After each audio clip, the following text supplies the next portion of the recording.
आज के चैप्टर का नाम है we are not afraid to die. ये कहानी है एक ऐसा फैमिली का जो निकलते हैं समुद्र में एडवेंचर करने, बट समहाउ वो फंस जाते हैं इंडियन ओशन पे, जहाँ उनका सामना होता है समुद्र के लहरों से। और जब ऐसा लगता है कि मौत उनके बहुत पास है, फिर भी वो डरते नहीं है और ये कहते हैं we are not afraid to die if we all can be together. देखो यार, मरने से डर तो अपने को भी नहीं लगता, बट क्या करे यार, कोई साथ देने वाली नहीं है ना, वरना तो यार दुनिया से फिर जाता मैं। खैर, मैं हूँ तुम लोग का दोस्त और होस्ट बीवी, निकल चुका स्टोरी टेलर बनने की जर्नी की ओर। एक्सपर्ट नहीं हूँ, बट हाँ वो चीजें कर रहा हूँ जिससे मुझे अच्छा फील हो और तुम लोग को ये स्टोरी मरते दम तक याद रहे। इसी बात के साथ करते start we are not afraid to die chapter को। हमारी कहानी का शुरुआत होता है जुलाई 1976 को, जब गॉर्डन कुक, इस स्टोरी का ऑथर और नरेटर दोनों ही, अपने पत्नी मैरी और 2 बच्चे 6 साल का जॉनथन और 7 साल की सुजैन के साथ निकलते हैं एक ऐसे एडवेंचरस सफर पे जो आज से 200 साल पहले जेम्स कुक ने करा था। पूरा इंग्लैंड से ऑस्ट्रेलिया तक आना एंड देन वापस जाना। तो जेम्स कुक से इंस्पिरेशन लेकर गॉर्डन कुक, जो कि एक 37 इयर्स ओल्ड बिजनेसमैन था, अपने बीवी मैरी के साथ 16 इयर्स ब्रिटिश वाटर में अपने सी फेयरिंग स्किल्स को इम्प्रूव करता है। अब ये जर्नी था, ये पूरे ओशन से ही होने वाला था। ओशन में अपने जहाज को चलाने के लिए जो स्किल चाहिए होता है ना, उसी को कहते हैं सी फेयरिंग स्किल्स। लाइक कैसा भी वेदर कंडीशन हो, फिर भी अपने बोट को संभाल के रखना, कंपास से ओशन के अंदर पे बोट का डायरेक्शन को देखना, और अगर लहरें बहुत ज्यादा होता है तो अपने बोट को कंट्रोल पे रखने के लिए एंकर्स को कैसे इस्तेमाल करना है, ये सारी चीजें आता है सी फेयरिंग स्किल्स में। और पूरे 16 इयर्स इन दोनों पति पत्नी ने अपना ये स्किल्स को इम्प्रूव करा ताकि वो अपने सपने को पूरा कर सके। साथ ही साथ उन्होंने एक बहुत ही बड़ा बोट बनाया जिसका नाम रखा वेब वॉकर। ऐसा बोट जो समुद्रों के लहरों से चल के जा सकता है। ये बोट 23 मीटर लंबा था और 30 टन भारी था, जो कि बहुत ही प्रोफेशनली बिल्ड करा गया था। इस बोट को मुश्किल से मुश्किल वेदर कंडीशन में भी टेस्ट करा गया था, ये देखने के लिए कि ये बोट सच में ये सफर को कंप्लीट कर पाएगा कि नहीं कर पाएगा। और ये बिल्कुल खरा उतरता है अपने टेस्ट पे, एक खरोच तक नहीं आता है। एंड देन फाइनली जब सारी चीजें तैयार होता है तो अपना जर्नी का शुरुआत करते हैं प्लाईमाउथ इंग्लैंड से। ये सफर पूरा 3 साल का होने वाला था, जिसमें से पहले पार्ट पे वो 1,05,000 किलोमीटर चलते हैं और पहुंचते आके वेस्टर्न कोस्ट ऑफ अफ्रीका के केप टाउन पे। ये पहला पार्ट का पूरा जर्नी बहुत ही स्मूथली बीतता है। अभी तक उन्होंने कोई भयानक लहरों का सामना नहीं किया था, कोई आंधी तूफान का सामना नहीं किया था। बट अब आगे आने वाला था इंडियन ओशन, और इंडियन ओशन का नाम सुन के ना अच्छों का फट जाता है। तो अब आगे इन लोगों का सामना होने वाला था खतरनाक लहरों से, आंधी तूफान से। तो ऐसे मुश्किल भरे सिचुएशन का सामना करने के लिए वो 2 एक्सपर्ट क्रू मेंबर्स को अपने बोट पे लेते हैं। एक था अमेरिकन लैरी वेजल और दूसरा स्वीडिश हर्ब सैगलर। अब वो आगे बढ़ते हैं केप टाउन से इंडियन ओशन की ओर, और बस 2 ही दिन होते हैं और उनका सामना होता है इंडियन ओशन की तेज दरार हवाओं से। कुछ हफ्तों तक ऐसे ही हवाएं चलता है, बट गॉर्डन कुक के लिए हवाएं परेशानी का रीजन नहीं था। हवाओं के साथ साथ जो आता हुआ बड़े बड़े लहरें थे ना, उससे डर रहा था गॉर्डन कुक। कुछ लहरें तो इतने बड़े थे, 15 मीटर लिटरली जितना उनका बोट का मेस्ट का हाइट था वहां तक।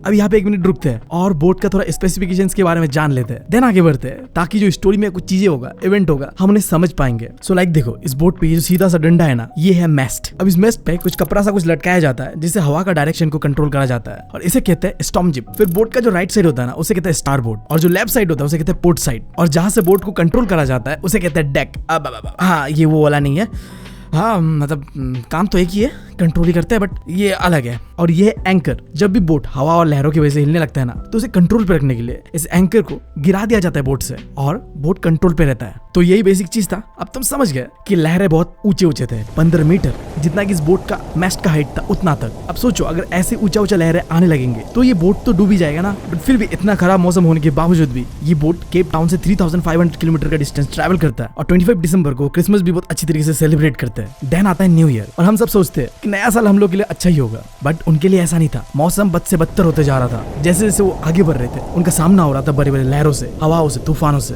फिर आता 2 जनवरी, साल का दूसरा ही दिन था, और लहरें पहले से भी और ज्यादा बड़े बड़े आ रहे थे, और वो 8 नॉट के स्पीड से इन लहरों का सामना करते हुए आगे बढ़ रहे थे। बट थोड़ी देर आगे बढ़ने के बाद गॉर्डन कुक को ये समझ आता है कि अब और आगे हम लहरों का सामना नहीं कर सकते, उनसे लड़ नहीं सकते, हमें लहरों के साथ ही चलना पड़ेगा। तो उनके बोट का जो छोटा सा स्टॉर्म जिप था ना, उसे वो उतार देते हैं। अब मैंने थोड़ी देर पहले बताया कि स्टॉर्म जिप का काम क्या है, लहरों का सामना करने पे मदद करता ही है। बट लहरें जब इतने तेज हो ना, तो उसे सामना नहीं करा जाता, उनके साथ ही बहना होता है। तो स्टॉर्म जिप को उतार देते हैं एंड अपने जहाज पे जो भी चीजें है ना, उन्हें टाइट से बांध देते हैं ताकि लहरें अगर आए भी तो उससे ज्यादा डैमेज ना हो। और साथ ही साथ उन्हें पता था कि आगे कुछ भी हो सकता है, तो सेफ्टी मेजर्स के लिए अपने बदन पे एक लाइफ लाइन बांधते हैं, यानी कि रस्सी जो बोट से उनके बदन तक कनेक्टेड रहेगा कि उड़ भी गए तो वापस वो शिप पे आ सके। साथ ही साथ लाइफ जैकेट पहनते हैं एंड लाइफ राफ्ट को भी तैयार करते हैं। ये एक छोटा सा जहाज होता है, अगर बड़े शिप को कुछ हो गया तो लोग इस पे बैठकर एटलीस्ट सर्वाइव करके कहीं नियर बाई आइलैंड तक पहुंच सकते हैं। अब डरावना साउंड कर रहा है, राइट, बड़े बड़े लहरें तूफानों से सामना कर रहे हो, जितना हो सकता था उतना सेफ्टी मेजर्स उन्होंने लिया था। अब देन आगे शाम का 6 बजता है, पूरा समुद्र सन्नाटे से भर जाता है। ऐसा लग रहा था कि किसी बड़े तूफान आने से पहले का जो शांति है ना, सन्नाटा है ना, वो था। और एग्जैक्टली वही होता है। थोड़ी देर में उन्हें ऐसा फील होता है कि बहुत ही बड़ा क्लाउड उनकी ओर आ रहा है। देन जब वो क्लोज आता है तो वो देखते हैं ये कोई क्लाउड नहीं है, एक बहुत बड़ा सा वेव है। वो लहर बोट से आके टकराता है और बोट पूरी तरीके से पलट जाता है और बोट की सारी चीजें तहस महस हो जाता है। गॉर्डन कुक शिप के व्हील से टकरा जाता है एंड सीधा बोट से बाहर गिरता है। एंड देन इसके बाद वो गहरे समुद्र में बस डूब रहा होता है, डूब रहा होता है और डूब रहा होता है। उसे ऐसा फील होता है कि उसका मौत अब बहुत करीब है उसके, और इसी के साथ साथ उसे एक सुकून का भी एहसास हो रहा होता है। शायद उसने अपनी मौत को एक्सेप्ट भी कर लिया था।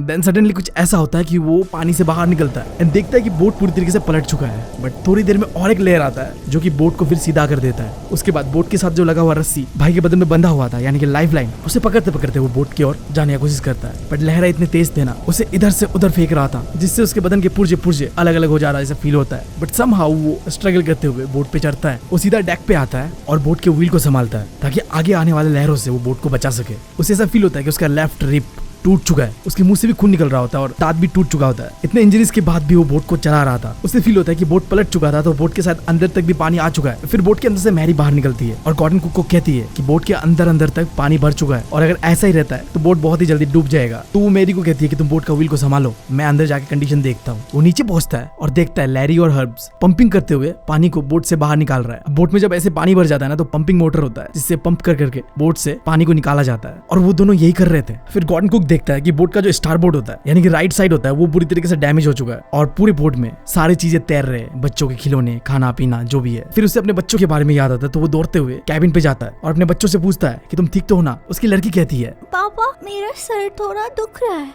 बट हमारे भाई के पास अब इतना टाइम नहीं था कि बच्चों का दुख रहा सुने, तो वो सीधा कैबिन से 3 चीजें लेता है, एक हैमर, स्क्रू ड्राइवर और वाटरप्रूफ कैनवस को लिया और रिपेयर करने लग गया बोट का स्टारबोर्ड साइड को। तो जो बड़ा सा लहर आया था ना, उसने इस स्टारबोर्ड साइड को बुरी तरीके से डैमेज कर दिया था और बड़ा सा होल बन चुका था यहाँ पे, और अगर इस होल को बंद नहीं करा जाता ना तो ये बोट बहुत ही जल्द डूब जाता। तो भाई हमारा उस स्टारबोर्ड साइड को पूरी तरीके से ठीक करने लग गया। तो हमारे भाई ने जैसे तैसे करके उस स्टार बोट के होल को बंद किया। उसने जो भी चीजें लाया था, वाटरप्रूफ कैनवस, हैमर और स्क्रू ड्राइवर से, जिसके बाद बोट के अंदर पे पानी आना बंद हो चुका था। बट जो पानी था उसे बाहर निकालना था। बट अब उनके सामने एक नया प्रॉब्लम आता है। जिस हैंडपंप से वो पानी निकाल रहे थे वो ब्लॉक हो जाता है, उसके अंदर बहुत ज्यादा कचरा घुस गया था, अब वो काम नहीं कर रहा था। और एक इलेक्ट्रिक पंप था, वो भी शॉर्ट सर्किट होकर काम नहीं कर रहा था। फिर हमारे भाई को याद आता है कि डेक पे 2 और हैंडपंप्स है, तो वो ऊपर जाता है डेक पे, जहां जाके उसे पता चलता है कि वो दोनों हैंडपंप्स टूट चुके हैं या खराब हो चुके हैं। प्रॉब्लम्स बढ़ती जा रहा था उनके सामने। फिर उसे याद आता है कि उनके पास एक इलेक्ट्रिक पंप भी है, जिसे लाके जब वो एक पाइप से कनेक्ट करके स्टार्ट करते हैं तो समहाउ वो स्टार्ट हो जाता है।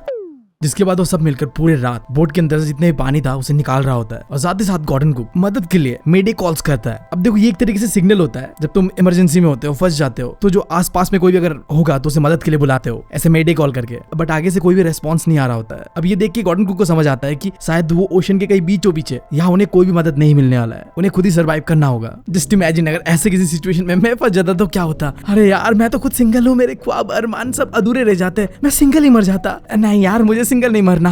अब खैर स्टोरी पे वापस आता है। जब गॉर्डन कुक अपने बेटी को देखती है तो उसके फोरहेड पे स्वेलिंग होता है, उसके आंखें काले पड़ जाते हैं और हाथ पे भी एक कट होता है। और ये सब देख के जब गॉर्डन कुक बेटी को पूछती है कि तुमने मुझे ये सब बताया क्यों नहीं, तो उसकी बेटी का रिप्लाई ये आता है, पापा मैं आपको और परेशान नहीं करना चाहती थी, आप इतना कुछ तो कर रहे हो हम सबको बचाने के लिए।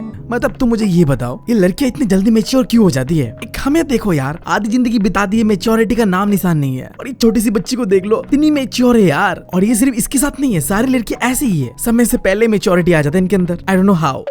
खैर अब आता है जनवरी 3 का सुबह। कंडीशन कुछ ऐसा था कि वो 2-2 घंटे का शिफ्ट करके बोट के नीचे से पानी को निकाल रहे थे। बट अभी भी ना प्रॉब्लम खत्म नहीं हुआ था। हाँ उन्होंने वाटर लेवल को कंट्रोल कर लिया था, बट सबसे बड़ा प्रॉब्लम ये था कि बोट का सबसे नीचे वाला हिस्सा बहुत बुरी तरीके से डैमेज हो चुका था। जगह जगह पे छेद है और वहां से पानी निकल रहा है, और वो ऐसे कंडीशन में भी नहीं था कि इसे रिपेयर कर सके। वो जो बड़ा सा लहर था उसके टकराए 15 घंटा बीत चुका था, और इन 15 घंटों से वो जिंदा तो थे, बट अब वेव वॉकर यानी कि उनका शिप इस कंडीशन पे नहीं था कि वो और आगे उन्हें अपने लोकेशन ऑस्ट्रेलिया तक लेके जा सके। तो उनके पास अब एक ही उपाय था कि आसपास कोई आइलैंड ढूंढा जाए और वहां से मदद बुलाया जाए। तो गॉर्डन कुक ने मैप देखा और उसे पता चलता है कि जिस लोकेशन में अभी वो है उससे 100 किलोमीटर ईस्ट पे 2 आइलैंड है। इनमें से एक आइलैंड था जिसका नाम था एम्स्टर्डम। अब ये आइलैंड उन लोगों का आखिरी उम्मीद था। अगर वो लोग ये आइलैंड नहीं ढूंढ पाते तो बोट का कंडीशन कुछ ऐसा था कि वो बहुत ही जल्द डूब जाने वाला था। बट देखो इतना आसान नहीं था ये चीजें, पूरे इंडियन ओशन के बीचों बीच थे वो, और उन्हें अब पता करना था कि इतने बड़े ओशन पे ये दोनों आइलैंड कहाँ है एग्जैक्टली। वेदर कंडीशन समय के साथ और खराब होते जा रहा था। समुद्र के बड़े बड़े लहरें बोट के साथ टकरा रहा था और बोट को और डैमेज कर रहा था और तूफानी हवाएं समुंदर की वो तो थमने का नाम नहीं ले रहा था। और ऐसे वेदर कंडीशन पे जहाँ तूफानी हवाएं थे, बड़े बड़े लहरें थे और इन सब के बीच उन्हें एक आइलैंड ढूंढना था जो कि कहीं से भी एक सिंपल टास्क नहीं था। ऊपर से जो बोट का सेकेंडरी इंजन है वो भी खराब हो जाता है। देखो बोट के अंदर में ना प्राइमरी और सेकेंडरी इंजन होता है, तो इनका सेकेंडरी इंजन था ना वो काम नहीं कर रहा था,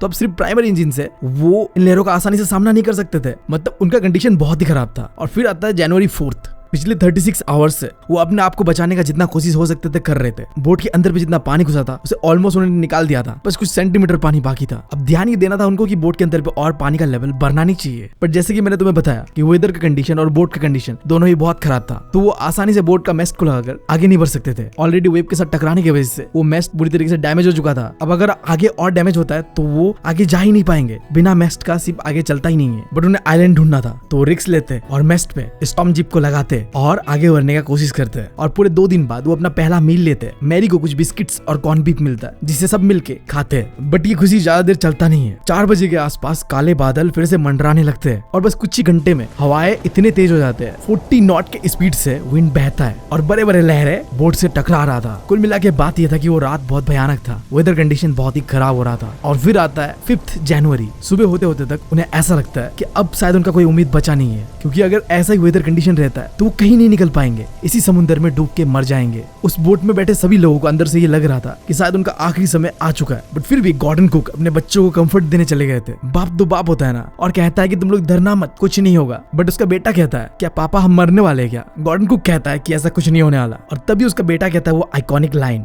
कि पापा we are not afraid to die if we can all be together. अब उसके बच्चे के मुंह से ये बात निकलने के बाद भाई हमारा इमोशनल भी होता है और उसके मन पे एक उम्मीद भी जागता है कि अगर मेरा बेटा उम्मीद नहीं हारा है तो मैं क्यों उम्मीद हारूं, मैं आखिरी दम तक लड़ूंगा। मुझे अपने फैमिली को कैसे भी प्रोटेक्ट करना ही होगा, वेदर चाहे कितना भी खराब हो। वो अपने बच्चों को छोड़कर कैबिन से बाहर निकलता है और अब प्लानिंग करना शुरू करता है। उसे ये पता था कि बोट का जो स्टार बोट साइड है वो बुरी तरीके से डैमेज हो चुका है, बट अगर हमें आगे बढ़ना है इस साइड को हमें बचाना होगा। और इसे बचाने के लिए हम एक चीज कर सकते हैं, हम एक एंकर बना सकते हैं जिससे कि बोट स्टेबल रहेगा। मैंने तो पहले बताया था कि एंकर का क्या काम होता है। उसे जब हम नीचे गिरा देते हैं तो वो बोट को कंट्रोल पे रखता है। जो समुद्र के लहरें है ना वो बोट को हिला देता है, बट ये एंकर बोट को स्टेबल करता है। बट यहाँ पे भी देखो उनके पास दिक्कत ये है कि एंकर ही नहीं है उनके पास। तो वो क्या करते हैं, 2 बड़े बड़े बैरल्स लेते हैं जिसे रस्सी की मदद से बांधते हैं और यूज करते हैं एज ए एंकर। बोट के नीचे गिराते हैं राइट साइड पे, वही स्टारबोर्ड साइड जिसे वेव ने बुरी तरीके से डैमेज करा हुआ था, इस उम्मीद से कि ये जुगाड़ू एंकर आने वाले वेव से बोट के उस वीक साइड को डैमेज होने से रोकेगा और बोट को स्टेबल रखेगा। फिर आता है शाम का समय, सूरज ढल रहा होता है और गॉर्डन कुक और मैरी एक आखिरी बार एक दूसरे का हाथ पकड़कर साथ बैठते हैं। उन्होंने एक्सेप्ट कर लिया था अपने डेथ को, अब बस इंतजार था कि कब सब चीजें खत्म हो जाए। बट यार देखो जब तुम्हारी किस्मत में लिखा होता है कि तुम स्ट्रगल जरूर करोगे बट आखिर में तुम्हें तुम्हारी मंजिल में ले जाएगी, तो तुम्हें कोई नहीं रोक सकता। एग्जैक्टली ऐसा ही होता है गॉर्डन कुक के साथ। इतने लंबे स्ट्रगल के बाद फाइनली उनका वेव वॉकर यानी कि उनका बोट उन्हें उस तूफान और आंधी वाली सिचुएशन से बाहर निकाल के लाता है। 6 जनवरी को मौसम भी अच्छा होता है, थोड़ा तूफानी हवाएं और वो काले बादल अब थम चुका था। और ये सब देखे गॉर्डन कुक सीधा जाता है और सेक्सटेन में जाके कैलकुलेशन करने लगता है। तुम जो सोच रहे हो वो ये नहीं है, ये कैलकुलेशन करने वाला चीज है यार, वो सब करने वाला नहीं। ये कुछ ऐसा दिखता है जिसे मेजर करा जाता है कि विंड का स्पीड कितना होता है, विंड का डायरेक्शन को देखा जाता है और जो ओशन करंट है, लहरों से जो बहता हुआ करंट है वो कितने स्पीड से बह रहा है उसे देखा जाता है। तो गॉर्डन कुक ढेर सारा कैलकुलेशन करते हैं सेक्सटेन के साथ, आई डोंट नो अगर अजीब साउंड कर रहा है तो। और उनके कैलकुलेशन के बाद उन्हें ये पता चलता है कि उन्हें 1,50,000 किलोमीटर का इतने बड़े ओशन में ढूंढना है बस 65 किलोमीटर का एक छोटा सा आइलैंड। बहुत आसान है राइट? नहीं है आसान, ये तो ऐसा ही जैसे मैं कर रहा हूँ आज के इस जनरेशन में भी हिनाता जैसे लड़की ढूंढ रहा हूँ यार, इम्पॉसिबल चीज है। बट हाँ सर्च इज ऑन, कहीं ना कहीं मिल ही जाएगी, क्या पता मिल भी गई हो, बता नहीं रहा हूँ तुम लोगों को। स्टोरी पे आगे बढ़ते हैं। तो बहुत मुश्किल था ये इतने बड़े ओशन में एक छोटा सा आइलैंड ढूंढना, बट हाँ कोशिश जारी था। अब जब वो सोच ही रहा था हिनाटा के हिनाटा के बारे में, तो मैं सोच रहा था गॉर्डन कुक कैलकुलेशन कर रहा था कि कैसे आइलैंड ढूंढा जाए। तभी उसकी बेटी सुजैन उसके पास आती है और एक प्यारा सा कार्ड देती है। उसमें फोटोग्राफ था गॉर्डन कुक का और उसके पत्नी का, एग्जैक्टली वैसे जैसे एक छोटी सी बच्ची क्यूटी प्यूटी सा ड्राइंग बनाती है ना, वैसा ही कुछ। और एक मैसेज था बहुत ही प्यारा सा, वो मैसेज कुछ इस तरीके से था, oh how I love you both, so this is the card to say thank you and let's hope for the best. अब ये मैसेज देख के गॉर्डन कुक बहुत ही इमोशनल हो जाता है। मतलब तुम देख रहे हो गॉर्डन कुक के दोनों ही बच्चे काफी बहादुर है, अपने पापा को कितना मोटिवेट कर रहे हैं। इनके जगह अगर मैं होता ना तो यही कहता कि पापा ये कहाँ फंसा दिया आपने, बड़ी जवानी पे मरना पड़ेगा बेसी खाली अकेले समुद्र में। अपने बाप को मोटिवेट करना तो दूर की बात है, सुना अलग देता। बट गॉर्डन कुक के बच्चे ऐसे नहीं थे, वो अपने बाप को बहुत ज्यादा मोटिवेट करता है और गॉर्डन कुक मोटिवेट होता भी है और अब ढूंढने लगता है उस आइलैंड को। उनका जो मेन कंपास था ना वो खराब हो चुका था, तो जो उनके पास एक्स्ट्रा वाला था जो कि ठीक से डायरेक्शन भी बता नहीं रहा था, उसी की मदद से वो आइलैंड का पोजीशन को ढूंढने का कोशिश कर रहे थे। वो थोड़ी देर रफ कैलकुलेशन करता है और डेक पे ऊपर आता है और लैरी को कहता है कि भाई लैरी तू बोट के स्टीयरिंग व्हील को 185 डिग्री मोड़ दे। अगर हमारा किस्मत अच्छा रहता है तो हम शाम के 5 बजे तक अपने लोकेशन पे पहुंच जाएंगे, जिस आइलैंड को हम ढूंढ रहे थे वहां तक पहुंच जाएंगे। बट लैरी इस बात से बिल्कुल एग्री नहीं कर रहा था। बट गॉर्डन कुक शिप का कैप्टन था और कैप्टन की बात को मना नहीं किया जाता, तो लैरी वही करता है जो गॉर्डन कुक कहता है, व्हील को बोट के 185 डिग्री मोड़ देता है। और अब सबके सब ये उम्मीद कर रहे थे कि शायद 5 बजे तक हमें वो आइलैंड मिल जाए जिसका हमें तलाश है। और फिर गॉर्डन कुक अपने कैबिन पे आता है और थोड़ा सैड होते हुए दिल पे हाथ रख के सो जाता है। और पता नहीं कैसे इतने मुश्किल वाले सिचुएशन के बीच भी उसे नींद आ जाता है। एंड देन होता है जादू। शाम का 6 बजता है, अंधेरा हो जाता है और उठते हुए सोचता है कि शाम का 6 बज चुका है, शायद हमने वो आइलैंड मिस कर दिया जो हम ढूंढ रहे थे। और तभी उसका बेटा जोनाथन उसके पास आके कहता है कि पापा क्या मैं आपको हक कर सकता हूँ। उसके बगल में उसकी बेटी सुजैन भी खड़ी थी जो ये चीजें देख रही थी। गॉर्डन कुक कहता है कि हक अभी क्यों, ऐसा क्या हो गया? तो उसका बेटा कहता है because you are the best dad in the world and best captain. But Gordon Cook कहता है कि नहीं अभी नहीं, अभी मुझे बाहर जाके देखना है कि सिचुएशन क्या है, अब बाद में हक कर लेंगे। तभी उसकी बेटी कहती है कि पापा आप ऐसा क्यों कह रहे हो, आपको हक कर लेना चाहिए क्योंकि जो आइलैंड हम ढूंढ रहे थे वो हमें मिल चुका है। और ये सुनते गॉर्डन कुक चिल्लाते हुए कहता है क्या, और वो दौड़ के डेक पे जाता है और वो देखता है कि उसके सामने था वो आइलैंड जिसे वो ढूंढ रहे थे, एम्स्टर्डम आइलैंड, वो आखिरी उम्मीद जो उसे और उसके परिवार को बचा सकता था। फाइनली उन्होंने वो आइलैंड ढूंढ लिया था। ये नजारा उन सब के लिए जो बोट पे बैठे हुए थे किसी जादू से कम नहीं था। उन्होंने इतने बड़े समुद्र पे फाइनली ये आइलैंड ढूंढ लिया था। ये आइलैंड पूरी तरीके से वोल्केनिक रॉक से बना हुआ था, ज्यादा वेजिटेशन नहीं था, बट उनके लिए काफी था क्योंकि ये आइलैंड अब उनका जिंदगी बचाने वाला था। गॉर्डन कुक डिसाइड करता है कि आज वो उतरेंगे नहीं बोट से, वो एंकर को नमा देते हैं और डिसाइड करते हैं कि आज का रात हम बोट पे बिताएंगे और कल बोट से उतरेंगे। और इसी बात के साथ रात खत्म होता है और अगले सुबह वो लोग देखते हैं कि उस आइलैंड के जो लोकल लोग थे ना, ऑलमोस्ट 28 लोग आते और उनका मदद करते हैं। और जैसे गॉर्डन कुक अपना पहला पैर उस आइलैंड की जमीन पे रखता है, वो सबसे पहले याद करता है लैरी और हर्ब्स को, जिन्होंने इतने मुश्किल सिचुएशन में भी आखिरी दम तक उनका साथ दिया। फिर गॉर्डन कुक सोचता है अपने पत्नी के बारे में, जिसने उसके कदम से कदम मिला के चला। सिचुएशन चाहे कैसा भी था, उसके पत्नी ने बोट को भी संभाला और अपने पति को भी संभाला। और आखिर में वो याद करता है अपने 2 बहादुर बच्चों को, 7 साल की बेटी सुजैन जिसके सर पे इतना चोट लग चुका था, फिर भी वो बताती नहीं है। उसके सर पे जो चोट लगने की वजह से स्वेलिंग हुआ था, उसे ठीक करने के लिए उसे 6 माइनर सर्जरीज करना पड़ा और जो जमा हुआ खून था सर से उसे निकालना पड़ा और वो ठीक हो गई। और आखिर में वो सोचता है अपने बेटे जोनाथन के बारे में जो मरने से बिल्कुल नहीं डर रहा था। तो यही होता है हमारे कहानी का अंत। We are not afraid to die. मैं मिलता हूँ तुम लोगों से अगले वीडियो में। अगर मेरा काम पसंद आ रहा है तो इंस्टाग्राम पे मुझे फॉलो कर लेना, कोई भी सवाल जवाब करना होगा तो आ जाना पूछने। और अगर मैं बहुत ज्यादा पसंद आ जा रहा हूँ तो ये हमारा the siblings YouTube channel animated content बनाते हैं यहाँ पे, तो एक बार चेकआउट जरूर करना। Thank you, love you all.